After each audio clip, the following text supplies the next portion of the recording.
All right, so the question that I just asked myself on your behalf is why would you need to do this, right? Why would I need a smooth curve instead of a broken curve?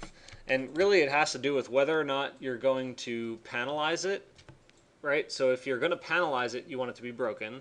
If you're not going to panelize it, then you would probably want it to be smooth because it eliminates extra information. So I'm going to do the same operation to both of these. They're going to look the same, but one of them is going to have far more geometry than the other one. Okay, so I'm going to start with the bottom one, this one here.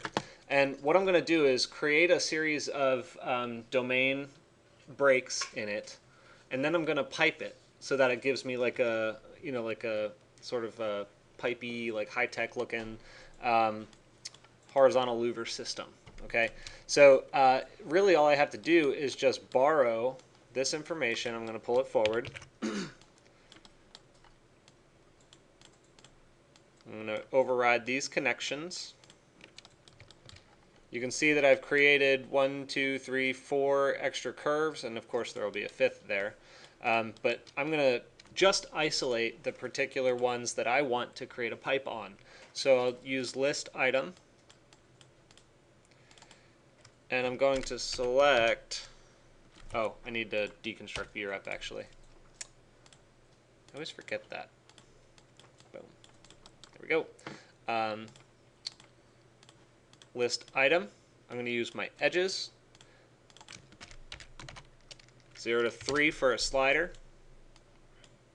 Make sure I'm picking the ones that include the outer edge, which this is not it. So I'll go over here. No. There. Yes. That's the one I want. Then it's as easy as going to surface, freeform, pipe. So I'll plug that in. 0 less than 0.55, less than 2. Make it something relatively small here. Then I can turn everything off but that. Easy, simple enough, right? So I'm going to take that and copy it up to this one. So I'll just take that, copy, paste, move it up here. I'm going to take this ruled surface, plug it in there, this ruled surface, plug it in here. So the same thing, right? They look pretty much the same, except this one has 96 items.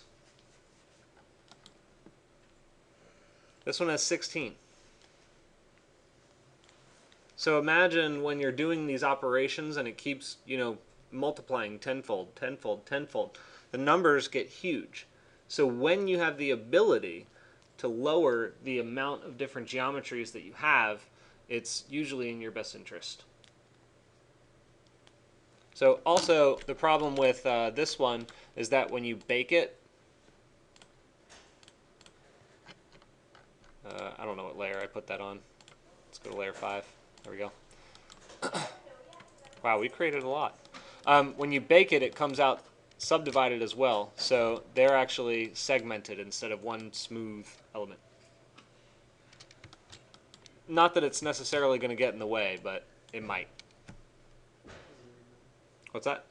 You could just union them Yeah, you can do that. Boolean union. Actually, I don't know if that'll work because sometimes it doesn't do it when the geometry is exactly connected. Okay, cool. Yeah, it worked. But you could save yourself the time just by adding in, an extra one of these. So we just created a whole bunch of stuff. We're going to move into the analysis portion here in just a moment. But what questions do you have for me before we do that? Yes? Okay, sure, troubleshooting. Let's do that first.